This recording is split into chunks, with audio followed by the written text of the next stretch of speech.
Have you ever felt like everything you built with so much effort started to crumble before your eyes, as if life had pressed a reset button without asking you anything? Well, maybe you lost something that was precious to you, a dream, a relationship, an opportunity, or even your faith.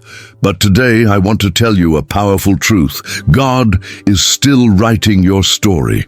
And what lies ahead is so great that you will look back at what you lost and understand it was just preparation for the greatest blessing of your life, restoration. God's work is not about going back to what it was, it's about going further, far, beyond what you could have ever imagined. This video is not just a message, it is an invitation to faith, a bridge to the hope, a call to action. Let's explore together 13 biblical truths that will open your eyes to the purpose that is being built in the midst of this pain. And look, stay with me until the end, because each topic will push you forward. And if you apply this to your life, prepare for a harvest in abundance, for treatment, for honor, and to see each promise of God being fulfilled in the smallest details. You did not arrive here by chance. God arranged this meeting with you. So subscribe to the channel, turn on notifications, and share this video with that person who also needs to hear this today. Maybe this is the answer they have been asking God for. And leave the following sentence in the comments as a prophetic statement about your life. God will restore everything I lost. Write with faith, with conviction, because when you write, you agree, and when you agree, heaven acts in your favor. Have you ever felt like certain years of your life were just wasted? Years when you fought, believed, invested time, energy, prayers, and still things fell apart. If this sounds familiar, listen up. God not only sees what you've lost, He has the power to restore every detail. And we are not talking about a simple recovery, but a supernatural restitution, which goes beyond what was taken. In Joel 2:25, God says, "I will restore to you the years that have been consumed." Realize that He does not just speak of things, but of years, time.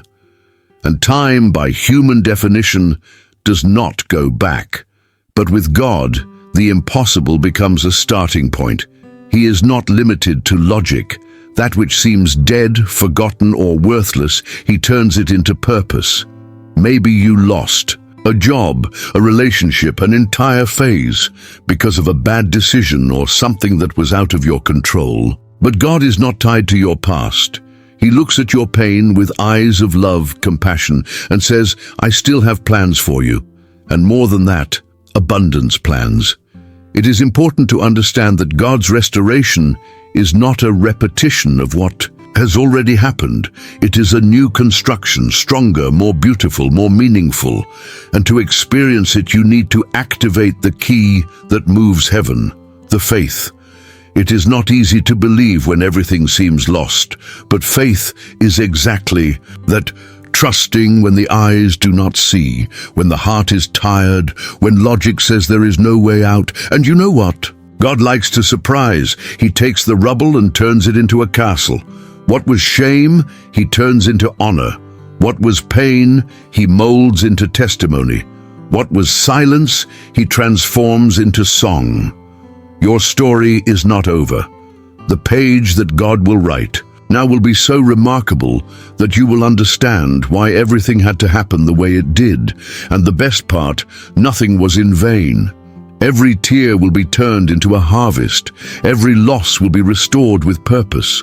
The time you think you lost is about to come back with interest of love, grace, and miracle.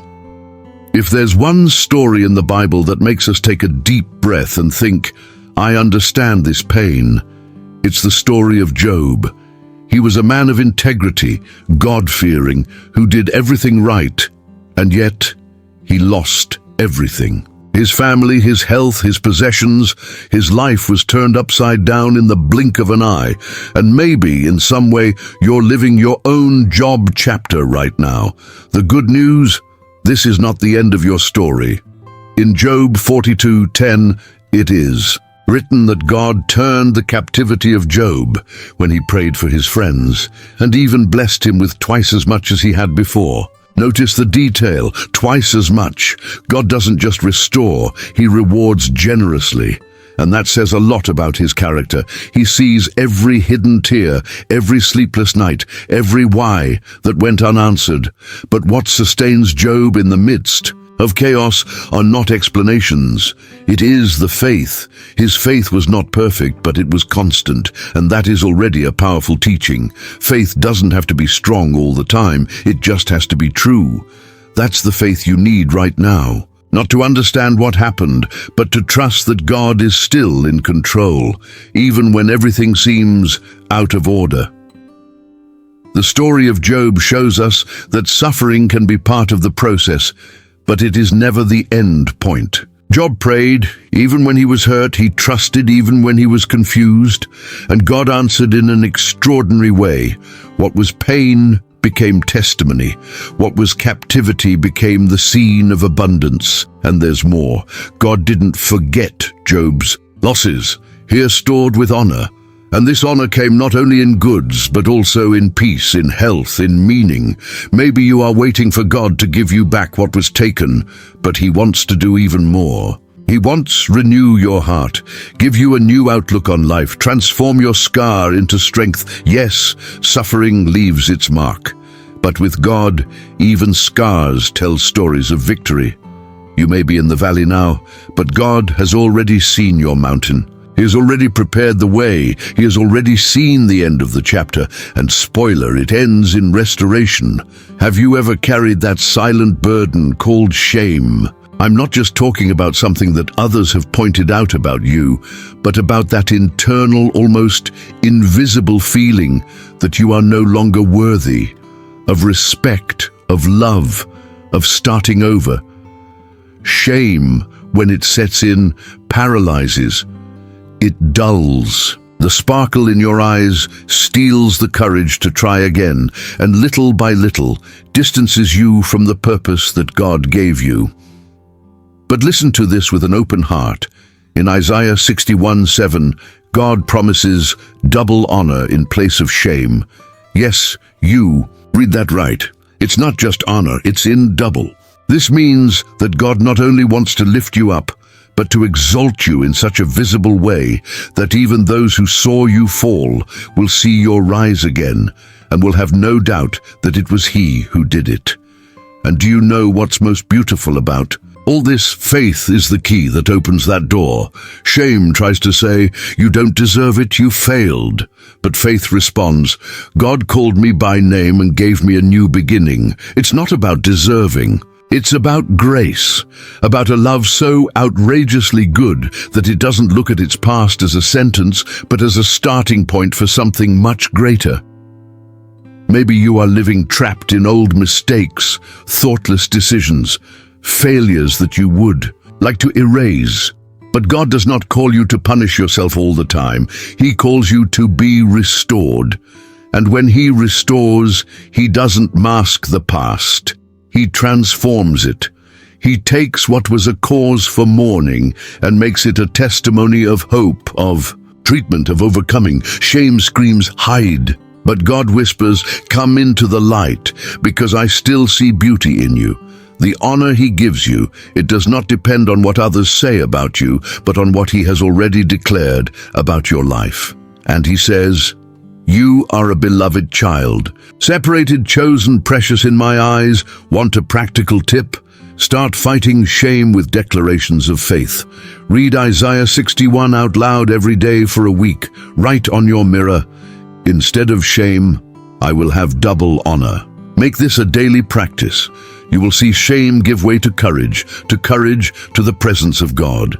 He will clothe you with new clothes, spiritually and emotionally, and you will no longer walk hunched over. Shame may have been part of your story, but it doesn't define who you are. With God, every dark chapter is a preparation for a surprising ending. And that ending, it is one of honor, it is one of exaltation, it is one of joy. There are wounds that we show, and there are those that we learn to hide so well that we even forget they are there. But you know who never forgets? God.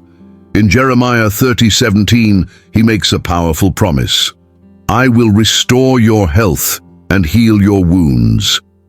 And here, he is not just talking about physical illness. He is talking about the soul, the heart, the past. The truth is that we all carry scars. Some come from losses, others from betrayals, harsh words, failures, or even things we never told anyone. There are people walking around smiling on the outside, but with their hearts in pieces. And look, it's okay not to be okay. What you can't do is pretend you don't need a cure. God doesn't just want to patch things up. He wants to restore completely. And that requires something from us, faith to face what is hurting. Because true healing does not come from denial, but from surrender. When you bring your pain into the light, God acts. When you pray sincerely, even through sobs, he listens. And he begins to treat each area, mind, body, and spirit, like a doctor who knows you better than anyone else. Maybe you're dealing with anxiety, past traumas, or still bleeding hurts. Maybe you don't even know where to start. So here's a first step. Don't walk alone. Draw near to God in prayer. Read the Psalms, especially Psalms 34 and 147. They are like spiritual bandages. If you can, talk to someone you trust, seek pastoral help, Christian therapy. God uses people too. He doesn't expect you to have all the answers, just that you are willing to give them.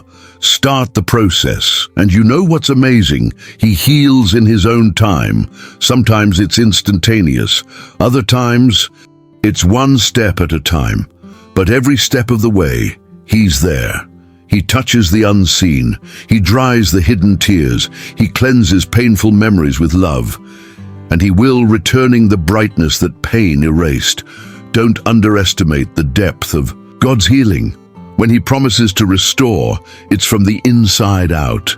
And when that healing begins, it changes everything. Your words, your relationships, your way of loving, living, and dreaming. You are not what hurt you. You are what God is healing. Do you know when life throws you into a place where you feel displaced, lost, as if you had been torn from your own story?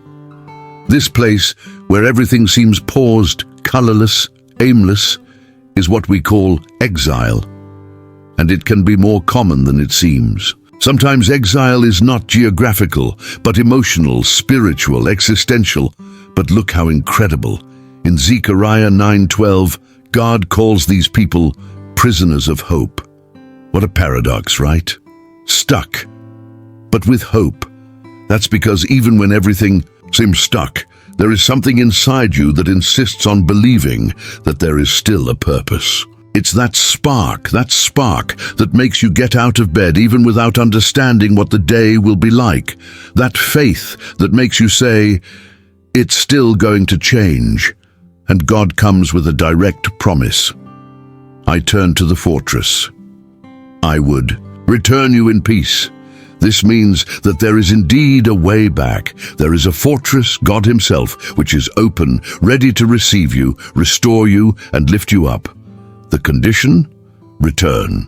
Return to the presence, to sincere prayer, to dependence. If you feel distant, as if you are in a strange land, understand you have not lost access to God's grace. You never lost. He is calling you back today. Maybe you have tried to do everything in your own strength, trying to prove yourself to the world, or even to yourself. But God wants to remind you that his hope is different from the hope of the world. The world's depends on results. His is born in the midst of chaos. And as you walk back to the fortress, God already begins the process of restitution. And it's not just any refund is double. For every tear, comfort. For every loss, purpose. For every silence, a promise whispered to the heart. This is not an empty hope. It is hope based on the faithfulness of a God who does not know how to lie, nor abandon his own. So, if today you feel exiled, whether in faith, feelings, or life, know this: you have not been forgotten. Exile is not the end.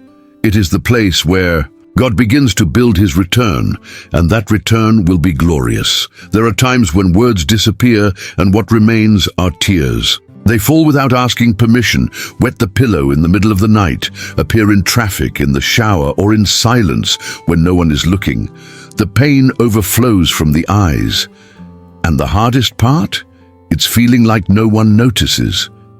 But God notices, and more than that, he collects every tear as if it were a rare jewel. In Jeremiah 31:16, the Lord himself says, "Refrain your voice from weeping, for your work will be rewarded, says the Lord, and you will return from the land of the enemy." God is saying, "I see, I hear." And the Sid will act. Tears are not a sign of weakness. They are a language that only heaven fully understands. When you cry with a broken heart, you are praying even without saying a word. And God answers that prayer with treatment, with hope, with promise that crying will cease and joy will come. Now let's be honest, when we're in the valley, it's hard to believe this. The enemy whispers, "Nothing will change. You've lost everything." But God whispers louder, "You'll smile again." And that whisper isn't just comfort, it's a plan. He promises, bring back what the enemy tried to steal. You know that relationship that fell apart, that door that closed, that dream that seemed to have died? God is saying, it will come back, but it will come back transformed, restored, and filled with my presence. Therefore, do not despise tears. They are seeds. And today's crying prepares the ground for tomorrow's harvests. While you think you are just surviving, God is watering something new inside of you, something that will blossom, and when it blossoms, it will taste like abundance of redemption. It was worth trusting. If you are crying today, know that you are not alone. There is a God who collects every tear and has already marked in heaven the date of your turning point.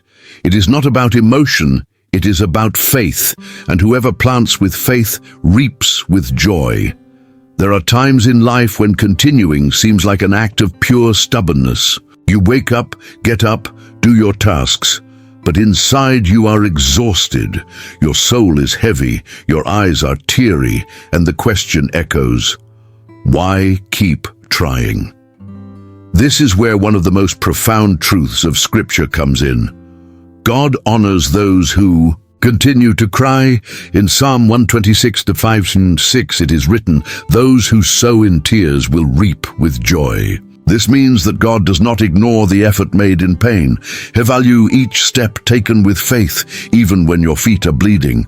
Sowing with tears is exactly that, continuing to be faithful, loving, serving, working, praying, even when your heart is broken. It is not abandoning the field just because the sky has darkened. It is believing that the seeds planted today, even with pain, will bear fruit tomorrow with joy. And look how interesting. Tears don't just accompany the seed. They water the soil.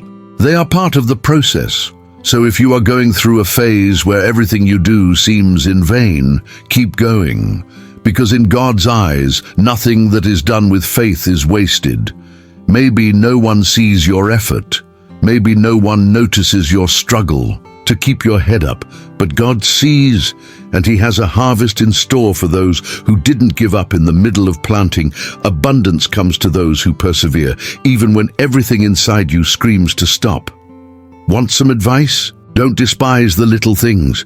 The prayer said in your room, the kindness offered when you're tired, the forgiveness given even when your heart is broken.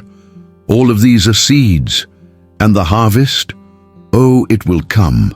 And when it comes, it will be so intense and beautiful, you will wonder how you lasted so long without seeing the fruits. And the answer will be simple. God sustained you. Faith kept you going. Hope pushed you forward, so keep going. Sow, cry if you need to, but don't stop, because those who sow with tears reap with joy. It is a promise, and God's promise does not fail. Have you ever noticed how some people can transform environments just by their presence? They come and bring peace, hope, direction. It's not magic, it's a calling. Isaiah 58:12 says we will be called repairers of the breach, restorers of paths. And this is one of the most beautiful missions that God can give to someone, to be a channel of healing in the midst of ruins. But to restore, we need to have been restored first. And if you have already experienced pain, loss, shame, crying, congratulations, you are being prepared for help others cross the same desert you overcame. God does not waste a process. That phase that seemed useless, that suffering that seemed unfair, all of this can become a tool. When you say, "I know what it's like, I've been there," you don't just speak with words, you speak with authority. And that touches hearts. The world is full of brokenness. Broken families, broken hearts, lost identities, people wandering aimlessly. And while many ignore it, God raises you up as someone who will act. Someone who will not just mourn what is broken, but will get your hands dirty to rebuild. And don't worry, He doesn't expect you to know everything. He just expects you to be willing.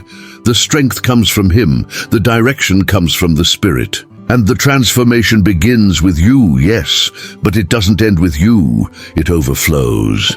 It transforms homes, streets, communities. Want something practical? Start by praying for someone. Write a message of encouragement to someone who is struggling. Be a light in your work. Participate in something that brings love to those in need. Being a restorer is not about grand gestures. It is about small actions, full of faith and compassion. And remember, you are not alone in this. God is the architect. You are the instrument. He points out the cracks and gives you the mortar of grace. And before you know it, you will be looking back at the walls you helped rebuild with tears, prayers, and love. And you will say, it was worth answering the call. Captivity can have many names. It can be called fear, anxiety, scarcity, sin, guilt, but the feeling is always the same. You feel trapped. It doesn't matter if everything is normal on the outside. Inside, something is screaming for freedom. And that's exactly where a powerful promise comes in. I will bring back the captivity of my people, and they will rebuild the desolate cities. Amos 9:14. This isn't just about smiling again, it's about rebuild everything that seemed irretrievably lost, those areas of your life that are in ruins. Yes, God has His eye on them. And more than restoring, He wants to build with you, brick by brick, step by step. But here's an important detail. Those who rebuild need to face the rubble head on. And that hurts. It's much more comfortable to avoid it, to pretend it's not broken, to throw a cloth over what we don't want to deal with. But reconstruction requires faith with courage, the faith that says, even in the face of these ruins, I believe that something new can be born here. And the most beautiful thing? You don't rebuild alone. God is the engineer. He shows the project, guides the movements, and when the strength runs out, He carries you in His arms and reminds you, I'm not done with you yet. Maybe you need to rebuild your self-esteem, your relationships, your fellowship with God, your finances, or your vision for the future. No matter how big the damage is, God is not an expert in reforms. He is a master of glorious beginnings. And believe me, after captivity comes abundance. Peace comes. Purpose comes. The land that seemed dry will bloom again. And when that happens, you will understand that the time of pain was, in fact, the time of preparation. It was there that God taught you to depend on Him, to listen to His voice, to truly trust. So start today. Take the first step. Pray. Get back to the Word. Rekindle the flame of faith. Pick up the pieces and give them to God. Because what He rebuilds, no one else can destroy. There are days when the soul feels like someone who has walked too far, lost his way, and forgotten where home is. Have you ever felt like this? As if you were wandering inside, carrying a weight without knowing where you are going? If so, know this: God has already scheduled your return, and He awaits you with mercy. In Deuteronomy 33 we read, Then the Lord your God will restore your fortunes and have compassion on you. What a loving promise. God doesn't just see your pain, He feels sorry, He feels with you, and more. He wants to change your luck, take you out of the cycle of confusion, dispersion, and emptiness. He wants to bring you back home, but home here is not a physical address. It is the presence of God. It is that place where your soul rests, where you remember who you are, where you don't have to prove yourself or hide wounds or pretend that everything is okay. That is where true healing happens. Restoration. Maybe you have moved away because of bad decisions, tiredness, disappointments. Maybe you don't even realize that you are far away. You just know that life has lost its shine. But the beautiful thing about God's mercy is that it does not require explanations or a clean resume.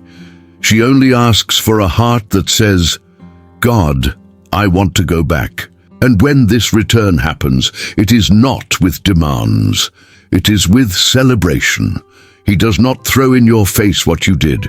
He hugs you, cleanses you, gives you back your identity, faith, and direction.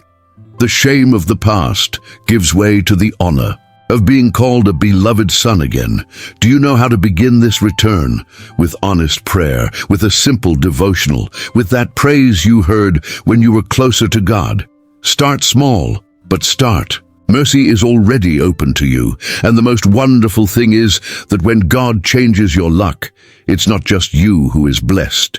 Change overflows. It touches your home, your decisions, your vision of the future. Everything starts to align, not by magic, but because you return to the source of life. The road back may seem long, but with each step, heaven smiles. And when you arrive, you will be surprised. The home you thought you had lost is still standing, and God is there, waiting, ready to start over with you. No one wakes up saying, "Today I want to be tested." But inevitably, difficult days come. Those phases when it feels like the ground has fallen out from under our feet and all that's left is to survive. Except the Bible gives us a completely different perspective on this. After you have suffered a little while, the God of all grace will himself perfect, establish, strengthen, and settle you. 1 Pedro 5:10. Just look at this process. Suffering, grace, improvement, strengthening, stability. There is no way to leave a test the same. You either come out stronger or more bitter. And with God, you come out stronger because he uses trials as a laboratory for transformation. It is in the days of struggle that we learn what true faith is. Not the faith of the stage, of pretty phrases, but that raw, sincere faith that resists in the dark. And that is where God comes in with his grace. The grace that holds your hand when you can't get up. The grace that whispers, "It will pass," when everything is still falling apart. The big promise here is that God does not waste suffering. If he allowed it, he will use it. It could be to shape you, free you from something you didn't even see, align you with a purpose you didn't yet understand. The trial removes the superfluous and reveals the essential, and the essential is this: you plus God, invincible force. And when the process is complete, the reward is not just emotional. God confirms who you are, strengthens what was once fragile, and establishes firm foundations in your life. It's as if he were saying, now you are ready to carry what would have crushed you before. Want a powerful practice? During the test, write. That's right. Keep a faith journal. Write down promises, prayers, and outbursts. Then when the storm passes, and it will pass, reread it and see how much you've grown. This will remind you that the test did not come to destroy you, but to build you. And do you know what the bonus of all this is? After the ordeal comes perfection. Not the perfection of the absence of problems, but of spiritual maturity. You begin to live with more awareness, more authority, more peace. Because you know, the same God who allowed the test also guarantees victory. Do you know when everything around you seems too old, dreams seem defeated, hopes moldy, faith dusty, as if nothing had the strength to be born again? Well, that's Right, but then God comes and declares loud and clear, "Behold, I make all things new." Revelation 21:5. This is no small promise. It is not "it will get better in time." It is a divine decree, an absolute statement. God is not interested in spiritual patches or makeup. He wants complete renewal, and He starts it now inside you. He can renew your interior even if your exterior is in ruins. He can rekindle that dream you thought was buried. He can give new life to a worn-out marriage, new vision to a stagnant ministry, new energy to a tired soul. Because where human beings see the end, God sees beginning. And do you want to know something curious? This promise from Revelation points to a glorious future, yes, but it begins to be fulfilled here and now. When you choose to hand over your pain, your past, your traumas into the hands of the Creator, He begins the work, and He is faithful to finish it. God is like an artist who takes the stained canvas of our history and transforms it into a masterpiece. But not just for beauty. He does it for love, purpose, and glory. He wants your life to be a reflection of who He is. A God who transforms, who heals, who surprises. Maybe you think it's too late, that what was lost can no longer be restored. But this promise comes as a cry for a new beginning. I make all things new, and all really means all. Nothing is beyond His reach. Not you, not your mistakes, not your years of captivity.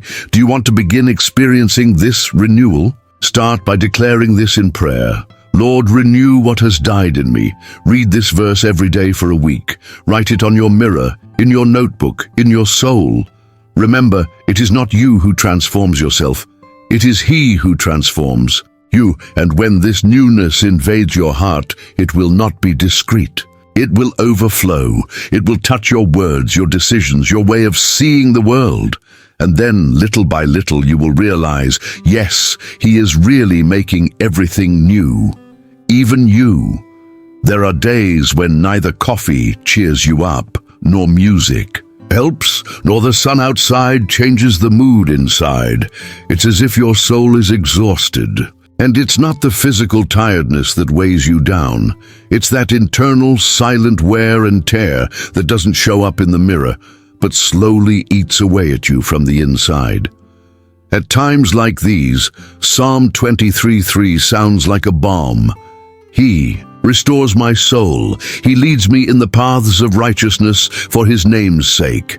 Do you know what this means? That God not only observes your inner fatigue, He acts to restore it. The word refresh here carries the idea of bringing back to its original state. It is as if God were saying, "Leave it to me. I know how to revive what is extinguished inside."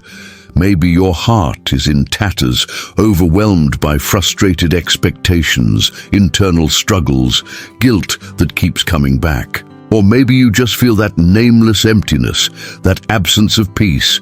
God sees it all. And He doesn't just offer advice, He offers presence. And this presence is what changes everything. God refreshes the soul, not with formulas, but with love. He does not send a ready-made text. He sits beside you.